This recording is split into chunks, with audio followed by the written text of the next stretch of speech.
आदरणीय राजमान कोकड़े जी, सह सचिव आदरणीय स्वामी विवेकानंद प्रतीति जी और यहाँ पर उपस्थित सभी अतिथिगण, सभी पदाधिकारीगण, सभी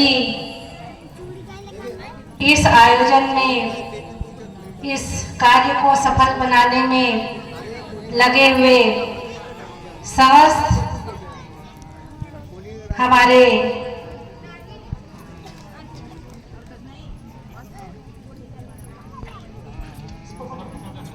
सभी सगाजन और पदाधिकारीगण,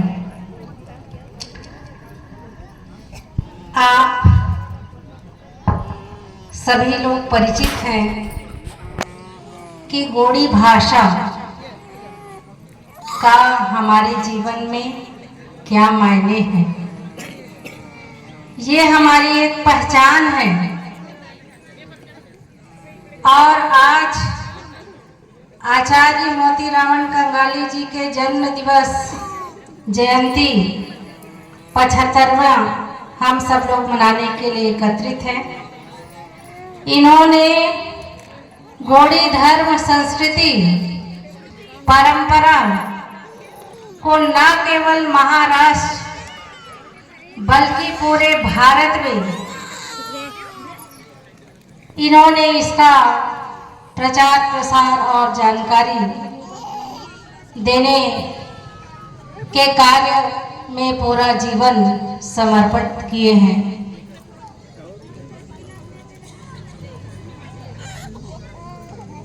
इनके पहले महाराष्ट्र की बात तो मैं नहीं जानती, छत्तीसगढ़ में गोंडवाना समाज की जो स्थिति है, बस्तर में गोड़ी धर्म और सभ्यता संस्कृति को बचा कर रखा गया है, लेकिन जो मध्य भाग है और सरगुजा के कुछ भागों को छोड़ दे तो पूरा छत्तीसगढ़ के गोंडवाना समाज दूसरे धर्मों के संपर्क में आकर के अपने अस्तित्व और पहचान को खो रहा था। ऐसी स्थिति में हमारे आचार्य जी ने पूरे छत्तीसगढ़ में इनका प्रचार प्रसार, लोगों में जागरूकता, अपनी भाषा, अपनी परंपरा और अपनी जो इतिहास है वो ऐसा है और आपको ऐसा जीवन जीना है और आने वाले जो हमारे पीढ़ी के लोग हैं, पीढ़ी दर पीढ़ी इसको फैलाना है और अस्तित्व को बचाना है। आज हम सब लोग यहाँ पर 75 जन्म दिवस जयंती, गोड़ी भाषा दिवस मनाने के लिए एकत्रित हुए हैं, लेकिन आप सब लोग को पता है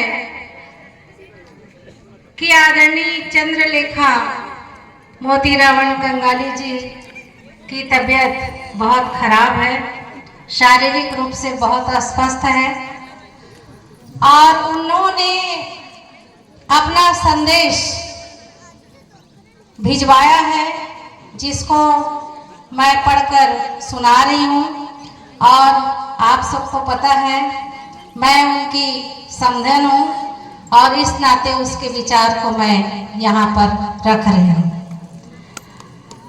आज इस कार्यक्रम में उपस्थित सभी माननीय गणों को मेरा सेवा सेवा जय सेवा जय गोंडवाना।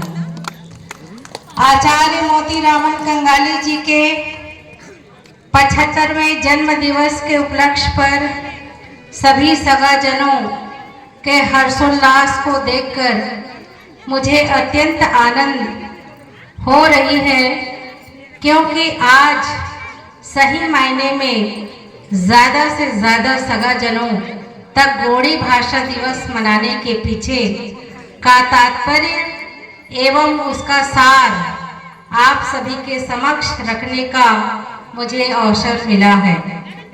उसके लिए मैं पेंडगुड़ी समिति के सभी सदस्यों, आयोजकों एवं संगठनाओं का आभार प्रकट करती हूँ एवं आप सभी का अभिवादन करती हूँ।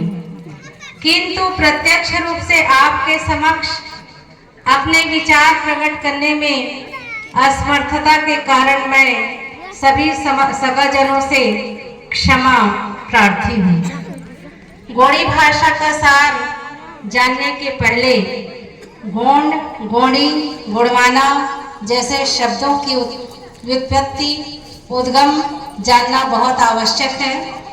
अनन्य विचारकों के अनुसार यह शब्द हमें बाह्य स्रोतों द्वारा प्राप्त हुए, विशेषतः उनके अनुसार ये शब्द 12वीं सदी के बाद बाहरी आक्रमणकारियों द्वारा दिए गए।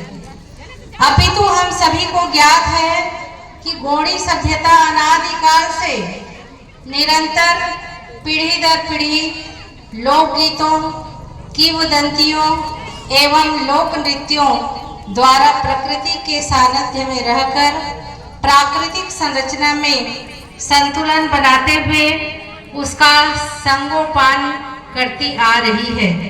इसलिए गोंड, गोंडी, गोंडवाना जैसे शब्दों के उद्गम के बारे में इस सभ्यता में प्रचलित किंवदंतियों एवं लोकगीतों के माध्यम से पता चलता है।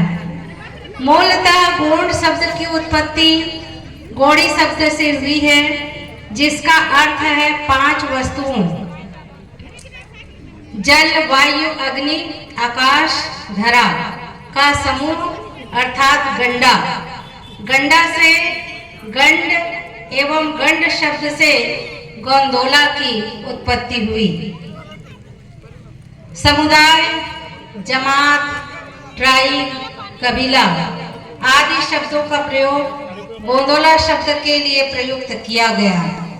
गोंदोला की स्थापना का मूल उद्देश्य कोया वंशियों के गुण, मूल्यों, जीवन कौशल, रीति रिवाजों का ज्ञान, समाज, प्रकृति के प्रति उनके कर्तव्य, उत्तरदायित्व आदि को प्रशिक्षण गोंडोल द्वारा कोया वंशियों की आने वाली पीढ़ी में हस्तांतरित करना तथा उन्हें जीवन के प्रति सक्षम व सुदृढ़ बनाना है। गोंड या गोंडवाना की प्राचीनता किसी एक कालखंड में व्यक्त करना तर्क संगत नहीं है, क्योंकि यह व्यवस्था अनादिकाल से चली आ रही है। यह एक प्राचीनतम व्यवस्था है। गोंड शब्द जाति बोधक नहीं है, क्योंकि गोंड, गोंडी या कोया वंशियों की व्यवस्था किसी व्यवसाय, वर्ण पर नहीं, अपितु कोया वंशियों, कोयतिरों के समुदाय में उनकी श्रम, क्षमता एवं कुशलता पर आधारित है। गोंड एक समुदाय है जिसमें सभी कोया वंशीय कोयतिरों का समावेश होता है। गोंडी भाषा में कोया या कोयतुर शब्दों का भी रोचक विश्लेषण है। गोंडी भाषा के अनुसार कोयतुर यह संयुक्त शब्द 2 शब्दों कोया मतलब कोख, नतुर मतलब खून से मिलकर बना है, जिसका अर्थ है आदि शक्तिदायी की कोख से जन्म लेने वाले अथवा आदि शक्ति के वंशज कोया का पर्यायवाची शब्द है। गुफा अतः गुफा में रहने वालों को कोया वंशी कहा गया है। यह जगदीय तथ्य है कि कोया वंशी कोयतुर अनादि समय से गुफा में रहते आए और धीरे धीरे जंगल में आवश्यकता अनुसार समुदाय में बसने लगे। इसी कोया वंशी की गोंडी व्यवस्था एक समुदाय व्यवस्था है, जहां सभी कोया, कोयतुर, बैगा, ओझा, कंडरी, कोई कोपाल, पडाटी, थोटी, कोलम, नाइक, कोंड, खोंड, भारिया, बिजवार, कुरुप, परजा, सुलझरी आदि आपस में सगा भाव के साथ अपने श्रम एवं कौशल के आधार पर एक दूसरे पर निर्भर रहकर सगा युक्त सामाजिक व्यवस्था के महत्वपूर्ण घटक है। यह व्यवस्था कोया वंशियों, कोयतुरों की जीवन प्रणाली एवं एक सभ्यता है जो विशेष सामुदायिक मूल्यों से परिपूर्ण है और एक विशेष है जहां उनका संपर्क यहाँ के मूलवासी गोड़ी बोलने वाले कोया समुदाय से हुआ, जो उस समय गोंडवाना प्रदेश के विभिन्न गणों के रहवासी थे। एडवर्ड स्वेस को अपने अध्ययन के समय ज्ञात हुआ कि गोड़ी भाषा में प्रचलित गंडोदीप, श्रृंगारदीप आदि शब्दों का अर्थ 5 द्वीपों का समूह यानी गोंडोला में निवास करने वाले कोया वंशियों या गोड़ी जनों का भूभाग है। यहाँ के भूभाग में उन्हें करोड़ों साल पुरानी चट्टानें मिली, जिनके आधार पर उन्होंने दक्षिणी गोलार्ध में गोंडवाना लैंड के अस्तित्व में रहने का सिद्धांत सन 1858 में प्रकट किया। इसका उदाहरण हमारे क्षेत्र के शिव कुंड में पाए गए करोड़ों वर्ष पहले की चट्टान विद्यमान है। उस समय गोंडवाना नाम का उपयोग एडवर्ड ने कोया वंशियों के संपर्क में आने के बाद उनके गणराज्य से प्रेरित होकर किया। प्रसिद्ध भाषा शास्त्री डॉक्टर गियर्सन ने अपने linguistic of survey of India नामक ग्रंथ में उल्लेखित किया है कि the Gondi is the mother of Tamil, Telugu, Kannadi and Malayalam, अर्थात गोंडी भाषा तमिल, तेलुगु, कन्नड़ी और मलयालम की जननी है। यदि उक्त चारों भाषाओं की जननी गोड़ी है तो उससे निर्मित भाषाओं द्वारा किया गया शब्द किसी और के द्वारा दिया गया है, यह मत तर्क संगत कदापि नहीं है। इसलिए हमारे लिए यह गौरव की बात है कि कोया वंशियों की गोड़ी भाषा प्राचीनतम भाषा है और द्रविड़ियन भाषाओं की जननी है। गोंडवाना का इतिहास आज भी हमारे राज चिन्हों द्वारा सारी दुनिया के समक्ष गौरवशाली राज का वर्णन करता है। मानो जैसे हाथी का मुकुटधारी शेर उस समय के सभी सगजनों का आपसी सद्भाव दर्शा रहा हो। गोंडवाना का इतिहास आज भी कई गणों के रूप में अपनी गौरव गाथा सुना रहा है। इसी श्रेणी में एक और रोचक तथ्य आप सभी के साथ साझा करना चाहती हूँ। राज चिन्ह की तरह एक और चिन्ह चांद, सूरज एवं हाथ गोड़ी सभ्यता का सबसे प्रचलित चिन्हों में से एक है। चांद और सूरज को कुपार लिंगो रायतार जंगो शक्ति के रूप में पौष महीने के पूर्णिमा में पूजा जाता है। इनके साथ चिन्ह में हाथ देखा जाता है। उसका तात्पर्य पूर्वजों के आशीष से है जो सदा से ही गोड़ी सगाजनों में पूजनीय रहे हैं। कोया कोयतूर बाहुल्य क्षेत्र में पेंट थानों में चांद सूरज चिन्हित स्तंभ रहता है एवं प्रांगण में चांद सूरज चिन्हित सफेद ध्वज रहता है। आज भी सभी सगाजन पूर्वजनों की आराधना इन पेंट थानों में करते हैं। अभी तो वर्तमान स्थिति में स्वाभाविक प्रश्न हम सबके सामने आता है।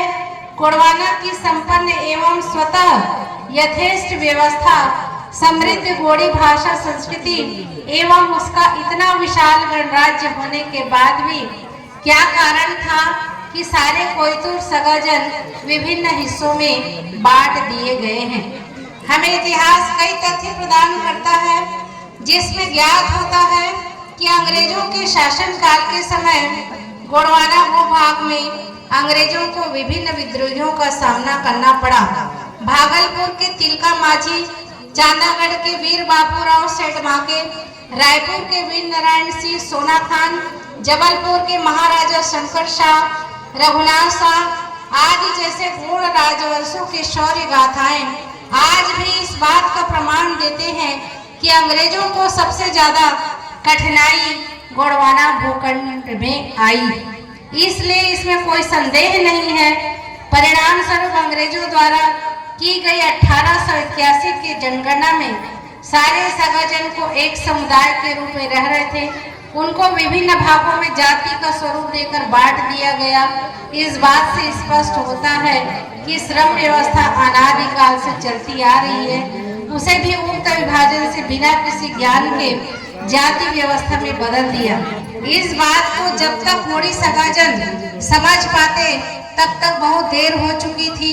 लॉर्ड मिंटो ने 1911 में आगे बढ़कर गोंडवाना भूभाग के सभी समुदाय के सगाजनों को आदिवासी नाम देकर उनके अस्तित्व को घात पहुंचाया। किंतु 1916 में अखिल गोंडवाना गोंडी महासभा का गठन हुआ, जिसमें गोंडी विचारधारा से जुड़े सदस्यों ने अपनी गोंडी भाषा एवं संस्कृति की सुरक्षा के लिए कई कदम उठाए। यह संगठन 1945 तक कार्यरत रहा। स्वतंत्र भारत में भी सभी सगाजन विभिन्न प्रांतों में विभाजित हो रहे और अभी उन्हें शेड्यूल ट्राइब संज्ञा दी गई।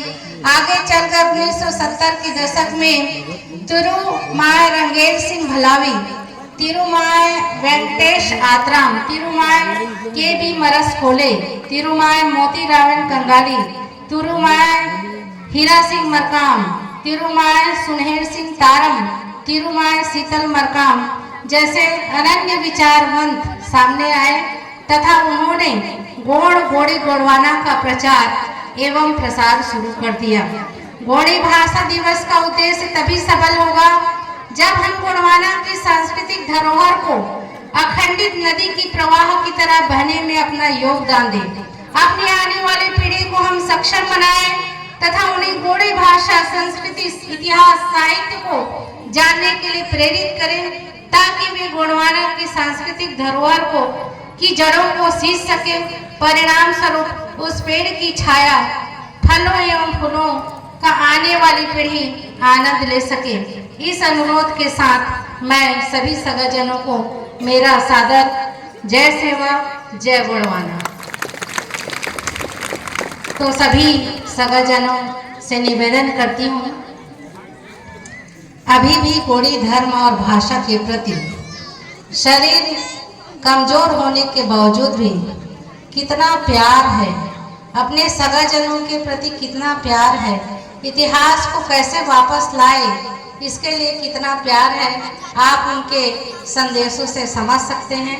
तो मैं सभी सगाजनों से, सभी सियानजनों से, सभी नेतृत्व कर्ताओं से अनुरोध करती हूँ कि इस आंदोलन को हम निरंतर आगे बढ़ाएं, जड़ से जुड़े और पूरे विश्व में गोंडी एवं गोंडवाना को ऊपर शिखर तक पहुंचाने का कष्ट करें।